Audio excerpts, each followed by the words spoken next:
जय हिंद साथियों, कैसे हैं आप सभी। आशा करते हैं आप सभी अच्छे होंगे और आपकी पढ़ाई भी एकदम अच्छे तरीके से चल रही होगी। साथियों, आज का जो हमारा टॉपिक होने वाला है वो झारखंड पुलिस कांस्टेबल 2024 में जो हिंदी का पेपर नंबर 2 पूछा जाता है उसी का प्रैक्टिस सेट नंबर 18 है। साथियों, इसके पहले आप लोगों के लिए हमने 17 प्रैक्टिस सेट ऑलरेडी प्रोवाइड करवा चुके हैं, तो आप लोग जाके वीडियो के माध्यम से अपनी तैयारी को जांच सकते हैं। और साथियों, यह झारखंड हिंदी सीरीज़ के नाम से यह वीडियो चल रही है, ठीक है, जिसमें आपको 50 क्वेश्चन मिलेंगे। इसके पहले प्रैक्टिस सेट चल रहा था लेकिन उसमें 45 क्वेश्चन मिल रहे थे और गद्यांश के क्वेश्चन माने 5 क्वेश्चन इंक्लूड नहीं थे। अब झारखंड हिंदी सीरीज़ के नाम से जो प्रैक्टिस सेट चल रही है इसमें आपको टोटल 50 क्वेश्चन मिलेंगे, जितने झारखंड पुलिस कांस्टेबल में पूछे जाते हैं प्रश्न, ठीक है। तो आइए स्टार्ट करते हैं वीडियो को बिना देर किए हुए साथियों। पहला का विपरीतार्थक शब्द है आसक्ति, विरक्ति, संन्यास, सुरागी। अनुरक्ति का विपरीतार्थक शब्द बताना है तो आपका जो राइट आंसर है साथियों वो है विरक्ति, ठीक है। अनुरक्ति का जो विपरीतार्थक शब्द होगा वो विरक्ति होगा। अनुरक्ति का विपरीतार्थक शब्द विरक्ति है। अन्य शब्दों का विलोम इस प्रकार है। आसक्ति, आसक्ति का जो विलोम होगा वो अनासक्ति होगा और संन्यास का जो होगा वो गृहस्थ होगा, ठीक है। अगला प्रश्न है लक्ष्मी का पर्यायवाची नहीं है। लक्ष्मी का पर्यायवाची नहीं है उमा, रमा, कमला, भार्गवी। तो साथियों, लक्ष्मी का जो पर्यायवाची नहीं है वो है उमा, ठीक है। बाकी रमा, कमला, भार्गवी ये लक्ष्मी के पर्यायवाची हैं। उमा शब्द जो है वो लक्ष्मी के पर्यायवाची नहीं है।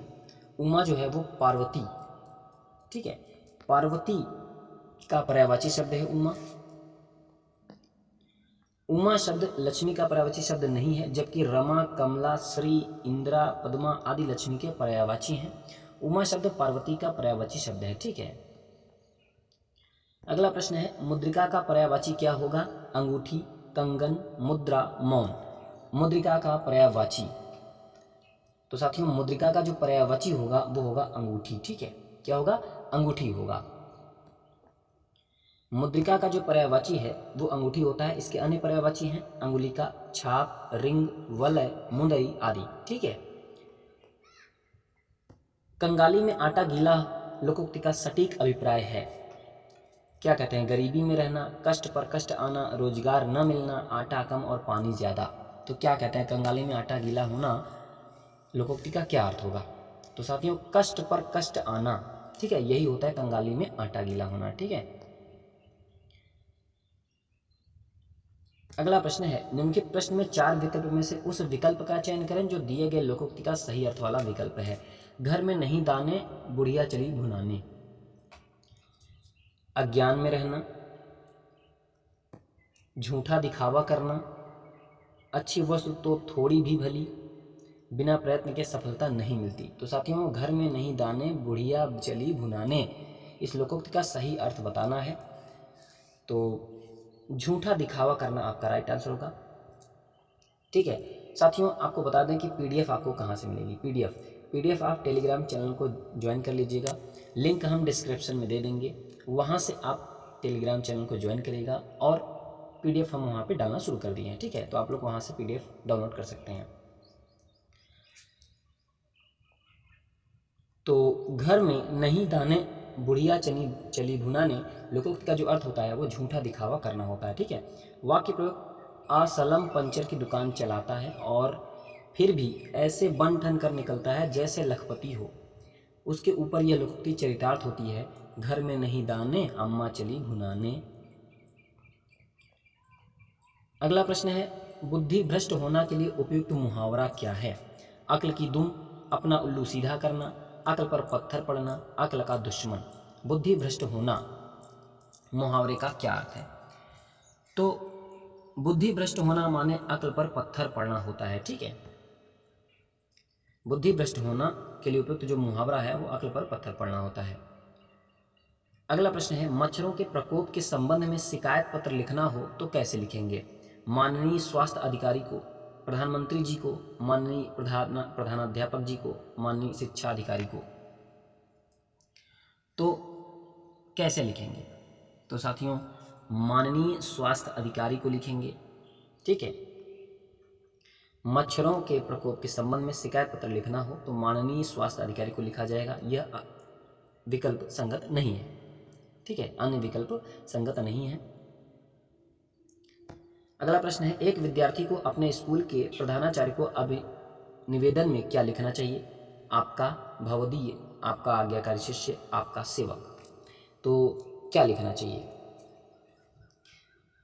तो साथियों आपका आज्ञाकारी शिष्य लिखना चाहिए। एक विद्यार्थी को अपने स्कूल के प्रधानाचार्य को अभिनिवेदन में आपका आज्ञाकारी शिष्य लिखना चाहिए। ठीक है।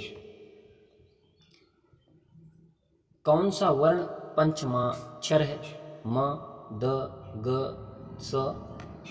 तो कौन सा वर्ण पंचमाक्षर है ये बताना है। तो साथियों यहाँ पे आपका म पंचमाक्षर मतलब ये हुआ कि पांचवा वर्ण। तो प्रत्येक वर्ग का पांचवा वर्ण तो जो है प फ ब भ म, प वर्ग में आएंगे तो प फ ब भ म हो जाएगा। तो पंचमाक्षर वर्ण यही है। ठीक है। म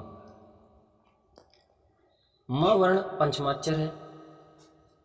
ब्राह्मी लिपि में उससे व्युत्पन्न अधिकांश लिपियों की वर्णमाला के प्रत्येक वर्ग के पांचवें वर्णों के समूह को पंचमाक्षर कहते हैं।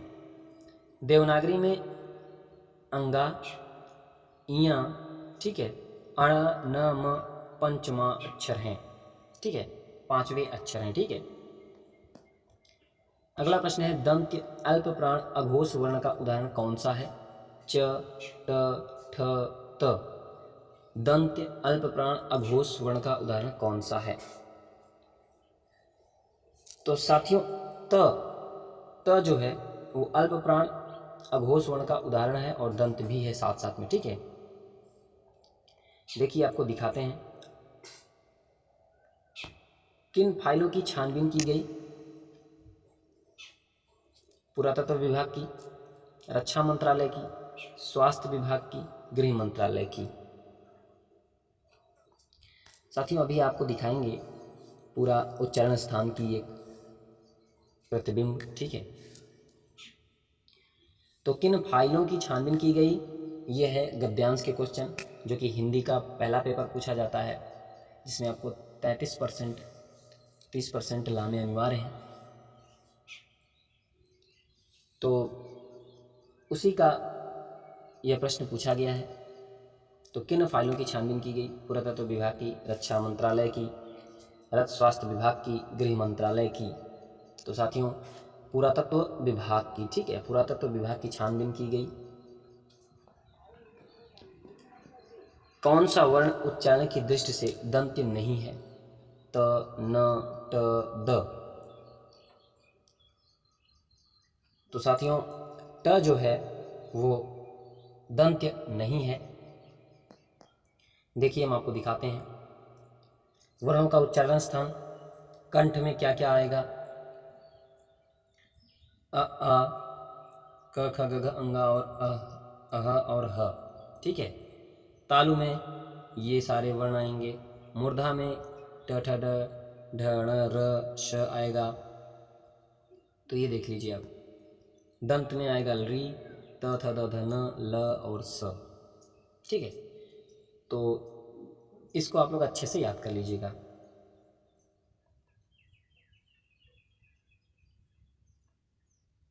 और आप लोगों को पीडीएफ में तो बाकायदे मिल जाएगा, कोई टेंशन नहीं है। ठीक है, पीडीएफ आप लोग डाउनलोड कर लीजिएगा, वहाँ से आप लोग को ये सब बाकायदे मिल जाएगा। बढ़ते हैं अगले प्रश्न की ओर। इनमें से शुद्ध वर्तनी का रूप है निर्झराणी, निर्झरणी, निर्झरणी, निर्झरणी। तो कुल मिला के आपको बताना है कि निर्झरणी कैसे लिखा जाएगा। तो साथियों निर्झरणी जो है वो इस तरीके से लिखा जाएगा। ठीक है, ये आपका राइट आंसर होगा। ये वर्तनी की दृष्टि से बिल्कुल शुद्ध है। अगला प्रश्न है निम्न में शुद्ध रूप कौन सा है? प्रदर्शनी, प्रदर्शनी, प्रदर्शनी, प्रदर्शनी। तो आपको बताना है कुल मिला के कि प्रदर्शनी जो है वो कैसे लिखा जाएगा। तो साथियों प्रदर्शनी जो है इस तरीके से लिखा जाएगा। ये बिल्कुल आपका राइट है, शुद्ध है, रूप है।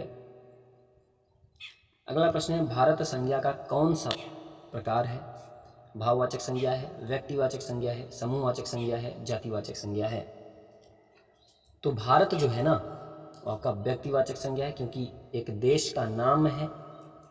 देश होता तो ये जातिवाचक संज्ञा के अंतर्गत आता, लेकिन भारत जो है वो एक देश का नाम है जो कि व्यक्तिवाचक संज्ञा के अंतर्गत आएगा। और साथियों संज्ञा के जो प्रकार होते हैं वो 5 प्रकार होते हैं। ठीक है, देखिए भारत एक व्यक्तिवाचक संज्ञा का प्रकार है। जिस संज्ञा शब्द से किसी वस्तु, व्यक्ति या स्थान के नाम का बोध हो वह व्यक्तिवाचक संज्ञा कहलाता है। जैसे राम, सुरेश, गंगा, प्रयागराज, भारत, जापान आदि। ठीक है, अगर नाम की बात आ जाएगा तो व्यक्तिवाचक संज्ञा हो जाएगा। अगला प्रश्न है जो कि गद्यांश है। जॉर्ज पंचम की नाक किस प्रकार की कहानी है? तो साथियों यह जो है गद्यांश से बना क्वेश्चन है। तो गद्यांश के चैप्टर जो लोग पढ़े होंगे उसका आंसर दे पाएंगे। अगर आप लोग को चाहिए कि सर आप गद्यांश का भी चैप्टर लेके आइए तो वो भी हम करवाएंगे, तो आप लोग कमेंट में करिएगा गद्यांश गद्यांश लिखिएगा, तो मैं गद्यांश के भी क्वेश्चन करवा दूंगा। ठीक है, दर्दनाक, व्यंग्यात्मक, रचनात्मक इनमें से कोई नहीं। तो जॉर्ज पंचम की नाक किस प्रकार की कहानी है? तो साथियों व्यंग्यात्मक कहानी है। किस प्रकार की कहानी है? व्यंग्यात्मक कहानी है जॉर्ज पंचम की। कालिमा एक भाववाचक संज्ञा है जो कि विशेषण से बना है। कालिमा, काल, लालिमा, काला, कालापन। तो साथियों जो कालिमा एक भाववाचक संज्ञा है जो कि काला विशेषण से बना है। किस विशेषण से? काला विशेषण से बना है। कालिमा एक भाववाचक संज्ञा है जो कि विशेषण काला से बना है। भाववाचक संज्ञाओं का निर्माण जातिवाचक संज्ञा, सर्वनाम, विशेषण, क्रिया तथा अव्यय में आव, त्व, पन, ईता, हट आदि प्रत्यय जोड़कर बनाए जाते हैं। विशेषण शब्द, ठीक है, विशेषण शब्द और भाववाचक संज्ञा, ये देखिए विशेषण शब्द और भाववाचक संज्ञा, संज्ञा को काट के यहाँ लिख लीजिए भाववाचक संज्ञा। ठीक है, विशेषण शब्द और भाववाचक संज्ञा।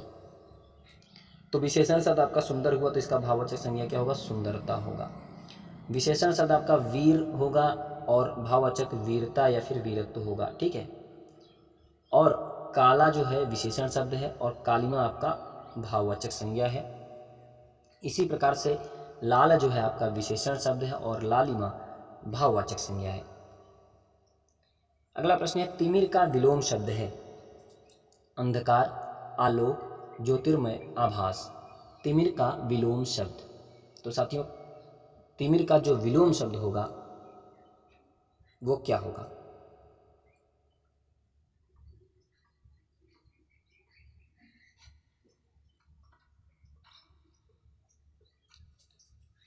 तो तिमिर का जो विलोम शब्द होगा वो होगा आलोक। ठीक है, तिमिर का जो विलोम होता है वो आलोक होता है, जबकि आपका अंधकार हुआ, ज्योतिर्मय हुआ और आभास ये तीनों शब्द असंगत हैं। ठीक है, अगला प्रश्न है जोड़ का उपयुक्त विपरीतार्थक शब्द है। जोड़ का उपयुक्त विपरीतार्थक शब्द है गुणा, भाग, घटाव, बाकी। तो आपको उपयुक्त विपरीतार्थक शब्द बताना है। तो साथियों घटाव, जोड़ का घटाव होता है, ये उपयुक्त विपरीतार्थक शब्द है। और गुणा का क्या होगा? भाग होगा। जोड़ का घटाव होगा। ठीक है, अगला प्रश्न है गंगटोक में अधिकतर लोग की जीविका का क्या साधन था? तो साथियों गद्यांश के पूछे गए प्रश्न हैं। गंगटोक में अधिकतर लोग की जीविका का क्या साधन था? वस्त्र, गुन्ने की कटाई, पहाड़ी आलू धान की खेती और दारू का व्यापार इनमें से कोई नहीं। आप लोग कमेंट करेंगे तो हम एक एक चैप्टर स्टार्ट करेंगे और 6-7 दिन में गद्यांश के चैप्टर ख़त्म हो जाएंगे। उसके बाद फिर पद्यांश के चैप्टर लेके आएंगे, वो भी ख़त्म हो जाएंगे। तो लगभग महीने में सारे चैप्टर ख़त्म हो जाएंगे। पार्ट 1 हिंदी पार्ट 1 भी। ठीक है, तो आप लोग के कमेंट पर निर्भर है, जैसा आप लोग कमेंट करेंगे वैसा होगा। तो पहाड़ी आलू धान की खेती और दारू का व्यापार, गंगटोक में अधिकतर लोग जीविका का यही साधन करते थे। ठीक है, दिए गए विकल्पों में से लघु शब्द का समानार्थी शब्द कौन सा है? लघु शब्द का समानार्थी शब्द कौन सा है? छोटा, विशाल, दीर्घ, बड़ा। तो लघु शब्द का जो समानार्थी शब्द होगा वो छोटा। ठीक है, समानार्थी शब्द छोटा होता है। अगला प्रश्न है इनमें से एक शब्द दुख का पर्यायवाची नहीं है, छांटिए। क्लेश, संताप, पीड़ा, पश्चाताप। दुख का पर्यायवाची नहीं है। तो साथियों जो दुख का पर्यायवाची नहीं है वो है पश्चाताप। ठीक है, क्लेश, संताप, पीड़ा ये सब दुख के पर्यायवाची हैं, लेकिन पश्चाताप दुख का पर्यायवाची नहीं है। पश्चाताप का अर्थ होता है साथियों पछतावा। क्या होता है? पछतावा। जबकि क्लेश, संताप, पीड़ा, दुख के पर्यायवाची हैं। ठीक है, निम्नलिखित में से किस शब्द का संबंध सूर्य से नहीं है? उदय, अस्त, ज्योत्सना, तेज। तो किस शब्द का संबंध सूर्य से नहीं है साथियों? तो ज्योत्सना आपका राइट आंसर होगा। ज्योत्सना जो है वो सूर्य से संबंधित शब्द नहीं है, क्योंकि इसका अर्थ जो होता है वो चांदनी होता है। क्या होता है? चांदनी। इसका जो अर्थ होता है वो चांदनी होता है। जबकि उदय हुआ, अस्त हुआ, तेज हुआ, ये सब सूर्य से संबंधित शब्द हैं। आप लोग PDF डाउनलोड करेंगे तो वहाँ आपको डिटेल मिल जाएगी। बाकी हम बता ही दिए हैं, वही बता रहे हैं जो डिटेल में मैंने डाला हुआ है। ठीक है, तो इससे बिल्कुल घबराइएगा मत। गैंगटॉक में किस बुद्धिस्ट की मृत्यु पर किस रंग की पताकाएं लगाई जाती हैं? लाल रंग की 108 पताकाएं, सफ़ेद रंग की 108 पताकाएं, पीले रंग की 108 पताकाएं और सफ़ेद रंग की 110 पताकाएं। तो ये भी गद्यांश का क्वेश्चन है। गैंगटॉक में किस बुद्धिस्ट की मृत्यु पर किस रंग की पताकाएं लगाई जाती हैं? तो साथियों सफ़ेद रंग की 108 पताकाएं। सफ़ेद रंग की 108 पताकाएं बुद्धिस्ट की मृत्यु पर लगाई जाती हैं। अगला प्रश्न है, दुक्कड़ किसे कहते हैं? शहनाई के साथ बजाए जाने वाले तबले जैसे बाजे को, तंबूरे को, मशकबीन को, झांझ को। तो दुक्कड़ किसे कहते हैं साथियों? दुक्कड़ जो होता है वो शहनाई के साथ बजाए जाने वाले तबले जैसे बाजे को बोलते हैं दुक्कड़। ठीक है, लेखक द्वारा उजली छाया कहाँ पर देखी थी? सड़क पर, पानी में, रेलगाड़ी में, पत्थर पर। तो लेखक द्वारा जो उजली छाया देखी गई थी वो पत्थर पर देखी गई थी। ठीक है, उसका भाई खेलता है वाक्य में सर्वनाम है, संबंधवाचक, पुरुषवाचक, निजवाचक या फिर निश्चयवाचक। उसका भाई खेलता है, तो साथ में यहाँ पे पुरुषवाचक सर्वनाम होगा। ठीक है, उसका भाई खेलता है वाक्य में पुरुषवाचक सर्वनाम है साथियों। पुरुषवाचक सर्वनाम कहते किसे हैं ये जान लो। ऐसे सर्वनाम जिनका प्रयोग स्त्री या पुरुष के नाम के स्थान पर किया जाता है उन्हें पुरुषवाचक सर्वनाम कहा जाता है। जैसे एग्जाम्पल मैं दूँ, उसे पढ़ने दो, उससे पढ़ने दो, वे विद्यालय जा रहे हैं।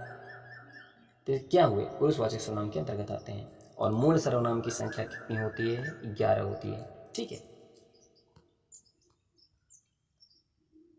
तो ये था आपका डिटेल। लेखक ने किस वाहन में बैठकर हिरोशिमा पर कविता लिखें? बैलगाड़ी, हवाई जहाज, जहाज, रेलगाड़ी। तो लेखक ने किस वाहन में बैठकर हिरोशिमा पर कविता लिखें? तो रेलगाड़ी। ठीक है, रेलगाड़ी पर। अगला प्रश्न है, निम्नलिखित प्रश्न में 4 विकल्पों में से उस विकल्प का चयन करें जो अन्य पुरुषवाचक सर्वनाम शब्द का सबसे अच्छा विकल्प है। आप, हम, मेरा, इसने। तो इसने जो है अन्य पुरुषवाचक सर्वनाम शब्द का सबसे अच्छा विकल्प है। ठीक है, अन्य पुरुषवाचक सर्वनाम कहते कहते हैं जिसके संबंध में बात कही गई हो वह अन्य पुरुषवाचक सर्वनाम कहलाता है साथियों। ठीक है, जैसे वह मिला, वे मिला, इसने मिला। ठीक है, उसने मिला। तो ये सब क्या हुआ? अन्य पुरुषवाचक सर्वनाम के अंतर्गत आएगा। एग्जाम्पल आप देख लीजिए, वह, वे, इसने, उसने आदि। ठीक है, वह ऐसा दौड़ा कि सब पीछे रह गए वाक्य में ऐसा है। क्रिया विशेषण, विशेषण, संज्ञा, अव्यय। तो वह ऐसा दौड़ा कि सब पीछे रह गए वाक्य में क्या है? तो यहाँ पे अव्यय है। ठीक है, क्या है? अव्यय है। वह ऐसा दौड़ा कि सब पीछे रह गए वाक्य में ऐसा रीतिवाचक अव्यय है। ऐसा जो है ये ऐसा, वो रीतिवाचक अव्यय है। ये शब्द सदैव अपरिवर्तित अविकारी रहते हैं, रीतिवाचक अव्यय। इनका मूल रूप स्थिर रहता है, कभी बदलता नहीं, जैसे आज, किंतु, परंतु, तब, जरा, ऐसे, वैसे और क्योंकि, जो कि इत्यादि। ठीक है, वह काम नहीं करता वाक्य में अव्यय पद है, वह काम नहीं करता। अव्यय पद आपको बताना है, तो यहाँ पे नहीं जो है आपका अव्यय पद है। वह काम नहीं करता, वाक्य में नहीं पर शब्द पर लिंग वचन कारक आदि का कोई प्रभाव नहीं पड़ रहा है, अतः नहीं अव्यय या फिर निपात भी कहते हैं अव्यय को, वो है। ठीक है। कवि के तप्त धरा के माध्यम से किसकी ओर संकेत किया गया है? जन सामान्य की पीड़ा, जलवायु परिवर्तन, अत्यधिक गर्मी, वैश्विक तापन। तो कवि के तप्त धरा के माध्यम से किसकी ओर संकेत किया है? तो जन सामान्य की पीड़ा की ओर संकेत किया गया है। ठीक है। कोरोना अचानक फैल गया, इस वाक्य में अचानक किस प्रकार का क्रिया विशेषण है? कालवाचक क्रिया विशेषण, स्थानवाचक क्रिया विशेषण, रीतिवाचक क्रिया विशेषण और परिमाणवाचक क्रिया विशेषण। तो साथियों यहाँ पे रीतिवाचक क्रिया विशेषण होगा, कोरोना अचानक फैल गया। ठीक है। इस वाक्य में अचानक शब्द रीतिवाचक क्रिया विशेषण है। रीतिवाचक क्रिया विशेषण वे होते हैं जो क्रिया के घटित होने के तरीके या रीति से संबंधित विशेषता का ज्ञान करवाते हैं, जैसे इसलिए, परस्पर, यथा, तथा, अचानक, एकाएक आदि। अगला प्रश्न है, संज्ञा अथवा सर्वनाम के जिस रूप से उसका संबंध वाक्य के किसी दूसरे शब्द के साथ प्रकाशित होता है उसे क्या कहते हैं? क्रिया विशेषण कहते हैं, संबंध सूचक कहते हैं, कारक कहते हैं, उपयुक्त में से एक से अधिक क्या कहते हैं? तो साथियों उसे हम कारक कहते हैं। ठीक है। अब कारक की संख्या कितनी होती है? 8 होते हैं। कारक के भेद जो होते हैं वो 8 होते हैं। कौन कौन से कारक होते हैं वो देख लीजिए। 8 कारक। कर्ता ने विभक्ति चिन्ह होता है, कर्म को करण से के द्वारा संप्रदान के लिए। ठीक है। इन सब परसर्ग के माध्यम से हम पहचान करते हैं। अपादान से अलगाव के अर्थ में। संबंध नी, ना, नी, ने, का, के, की, रा, रे, री, ना, नी, नी। ठीक है। अधिकरण में पर, संबोधन है, अरे, हो, ये सब क्या है? 8 आपके कारक हो गए और उनके परसर्ग शब्द हैं। निम्नलिखित में से कौन संबोधन कारक चिन्ह है? अभी आपने पढ़ा, हो, से, अरे, ने। तो संबोधन कारक, तो साथियों अरे उसके बाद संबोधन चिन्ह लगा दो, संबोधन कारक बन जाएगा। ठीक है। तो अरे आपका राइट आंसर होगा। अगला प्रश्न, निमित्त का क्या अर्थ होता है? भीतर का, कारण, पत्र, इनमें से कोई नहीं। तो निमित्त का जो अर्थ होता है साथियों वो है कारण। ठीक है। निमित्त माने कारण होता है। अगला प्रश्न है, दशरथ के पुत्र राम ने रावण को मारा, इस वाक्य में कौन सा पद कारक बनने की सबसे कम योग्यता रखता है? राम, रावण, दशरथ, पुत्र। तो दशरथ के पुत्र राम ने रावण को मारा, तो यहां पे जो पुत्र है वो कारक बनने की सबसे कम योग्यता रखता है। ठीक है। दशरथ के पुत्र राम ने रावण को मारा, इस वाक्य में पुत्र पद कारक बनने की सबसे कम योग्यता रखता है, क्योंकि दशरथ के पुत्र पद संबंध कारक, षष्ठी विभक्ति रावण को पद में कर्म कारक द्वितीय विभक्ति तथा राम ने में कर्ता कारक प्रथमा विभक्ति होगी। ठीक है। अगला प्रश्न है, यथोचित किस समास का उदाहरण है? द्वंद्व समास, अव्ययीभाव समास, तत्पुरुष समास और द्विगु समास। तो साथी में यथोचित अव्ययीभाव समास का उदाहरण है, क्योंकि इसका पहला पद, अव्ययीभाव समास का पहला पद क्या होता है? प्रधान होता है और समस्त पद वाक्य में क्रिया विशेषण का काम करता है, और इसका पूर्व पद अव्यय होता है। ठीक है। यथा, जथा, ये सब क्या है? अव्यय शब्द हैं। यथामति, आजन्म, प्रतिदिन, यथावत, प्रतिमा, ये सब क्या है? अव्ययीभाव समास के उदाहरण हैं। हस्तलिखित शब्द उदाहरण है कर्मधारय समास का, तत्पुरुष समास का, द्विगु समास का, बहुब्रीहि समास का। तो हस्तलिखित शब्द उदाहरण है, तो तत्पुरुष समास का उदाहरण है। ठीक है। और इसका समास विग्रह की बात करेंगे तो हस्त से लिखित होगा, हाथ से लिखना। फेंकू सरदार दुलारी के लिए क्या भेंट लाया था? गद्यांश का क्वेश्चन है। खाने का सामान, धोतियों का बंडल, सोने का हार, सोने की बालियां। क्या लाया था फेंकू सरदार दुलारी के लिए? तो वो जो है धोतियों का बंडल लाया था फेंकू सरदार। ठीक है।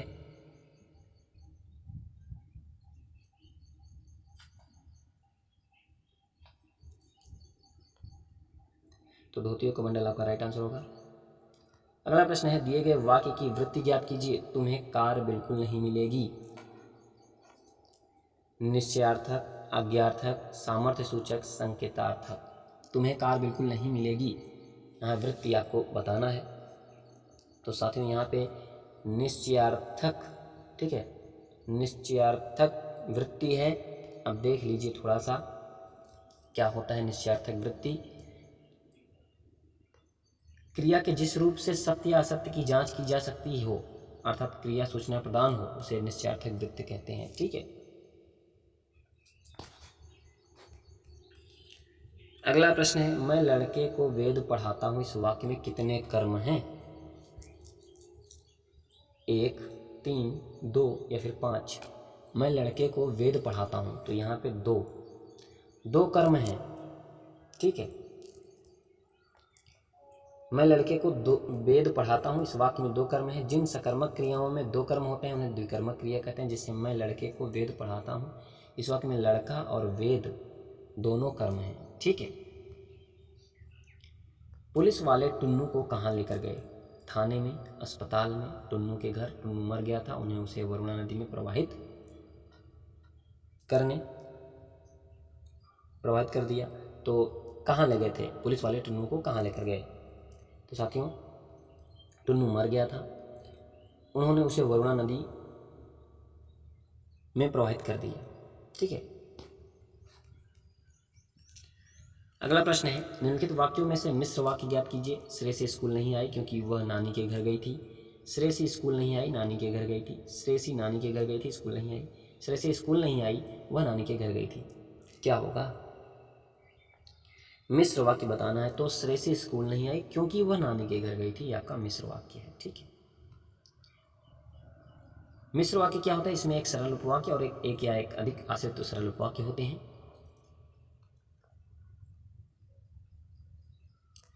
कवि गर्मी से तपती धरती को जल से भरकर शीतल का आग्रह किससे कर रहा है? स्वयं से कर रहा है, बादलों से, चांद से, इनमें से सभी। तो कवि गर्मी से तपती धरती को जल से भरकर शीतल का आग्रह वो स्वयं से कर रहा है। साथियों, ये पद्यांश का क्वेश्चन है। ठीक है, पद्यांश का क्वेश्चन है। गद्यांश के भी क्वेश्चन बनेंगे, पद्यांश के भी बनेंगे। तो ये पद्यांश का क्वेश्चन है। तो यहाँ पे कवि गर्मी से तपती धरती को जल से भरकर शीतल का आग्रह किससे कर रहा है? तो साथियों, मैंने स्वयं बता दिए, गलत है, बादलों से कर रहा है। ठीक है, बादलों से कर रहा है, ये बिल्कुल राइट है। तो बादलों से कर रहा है कवि गर्मी से तपती धरती को जल से भरकर शीतल का आग्रह। ठीक है, तो बादलों से आपका राइट आंसर होगा। निर्देश दिए गए निम्नलिखित गद्यांश के आधार पर प्रश्नों के उत्तर देना है आपको। ये पढ़ लीजिए, आप गद्यांश को पढ़िए। पूंजीवाद समाज में लेखक, पुस्तक और पाठक के बीच बाजार आ गया है। इस बाजार के कारण लेखक का पाठक से सीधा संबंध नहीं रह पाता। इसलिए मार्क्स ने कहा है कि पूंजीवादी समाज में कला, साहित्य या लेखक के लिए एलियनेशन की समस्या सबसे बड़ी है। पुराने समाज में कला व कलाकार अपने समाज से पूरी तरह जुड़े थे। कला की रचना और सुरक्षा दोनों का दायित्व समाज का था। बाद कला दरबार में आई, कला और कलाकार का क्षेत्र संकुचित हुआ। कह सकते हैं कि इसमें उसका अजन्मीपन या एलिएशन और बढ़ा। ठीक है,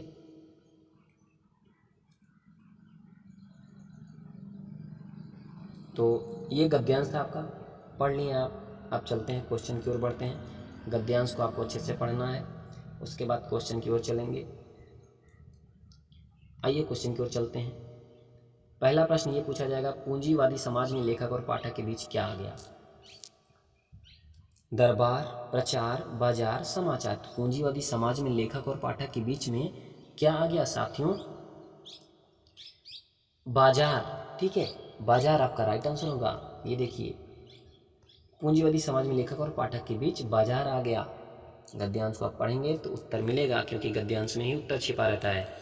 पुराने समाज में कला की सुरक्षा का दायित्व किसका था? कलाकार का, बाजार का, शासक का या फिर समाज का?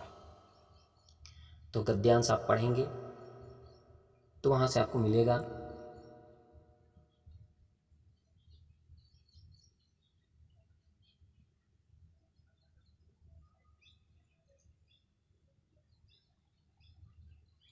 तो पुराने समाज में कला की सुरक्षा का जो दायित्व है वो किसका था?